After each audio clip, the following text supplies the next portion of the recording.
بدون زبدة وبأسهل طريقة تشكيل هتعملي أحلى وأجمل بسكوت في الدنيا.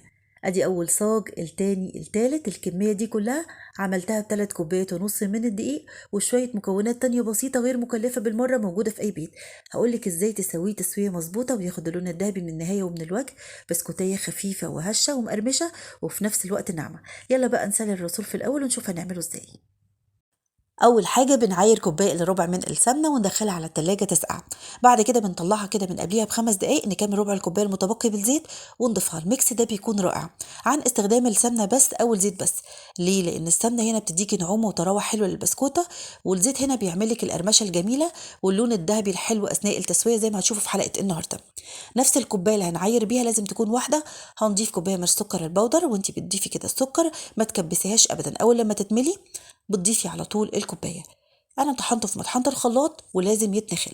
ميزه بقى الوصفه دي، عندك عجان مضرب كهربائي او يدوي اشتغلي بيه.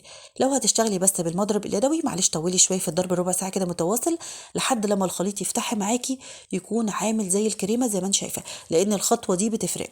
هنجهز 2 بيضه بدرجه حراره المطبخ، بس هنضيف بيضه بيضه. مع الاستمرار في الضرب اول لما الاولانيه تختفي هننزل بالتانيه، نستمر برضو في الضرب وتنزلي بنص معلقه صغيره من الفانيليا. دقيقة كده ولا حاجة لحد ما كله يتجانس مع بعض الخليط، وكده أنا مش محتاجة العجان أو المضرب اليدوي في حاجة لو هتستخدميه. يلا نشوف المواد الجافة. نص كيلو من الدقيق متعدد الأغراض أو بسكويت لازم يتنخل. مش عندك ميزان وحابة تشتغلي بالكوباية يوازي 3 كوبايات ونص.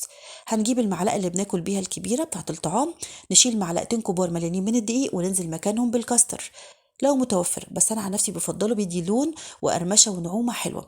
مش عندك البديل هيكون النشا. شعرة ملح بسيطه، معلقه كبيره مليانه من الحليب البودره، ومعلقه صغيره ما تكونش مليانه ممسوحه يعني من البيكنج باودر، ونقلب وانزلي كده دفعه واحده بكل المواد الجافه على الخليط ده. عجينه البسكوت عمرها ما تتعجن ابدا. لمي كده بالمعلقه وترطيف ايدك عشان لو عجنتي فيها كتير هتشغلي الجلوتين اللي بيكون في الدقيق ويعمل معاكي عرق وينشف البسكوت ويبوظه. بنفس الكوبايه اللي هنعاير بيها هنجهز جنبنا ربع كوبايه من الحليب الدافي زي رضعه البيبي كده.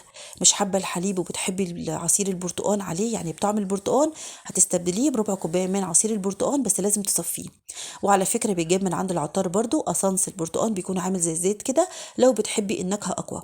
هتضيفي بس نقطتين 3 ما تزوديش على عصير البرتقال وتضيفيه، هيديكي طعم خرافه. انا بديكي بدايل وزي ما تحبوا.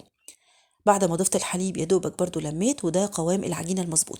يلا بقى اوريكم الاداه اللي انا هشكل بيها عشان بس تبقوا عارفينها، لو مش عندك تقدري تجيبيها متوفره في كل حته. يلا بقى نشكله مع بعض بطريقه بسيطه قوي. جهزت الصواني، بفضل جدا الالومنيوم لانها بتوزع الحراره كويس قوي عن اي صواني تانية، ولازم تدهنيها دهنه زيت بسيطه. ميزه بقى عجينه النهارده ينفع تتشكل ب3 طرق. اول طريقه لو متوفر عندك كيس حلواني بس يكون جامد شويه، نبعد عن البلاستيك عشان ممكن يتقطع لان العجينه دي ما بتكونش لينه قوي زي عجينه الزبده فمحتاجه قوه شويه. تاني طريقه لو عندك مكنه البسكويت بتكون حلوه قوي وناجحه كمان في العجينه دي.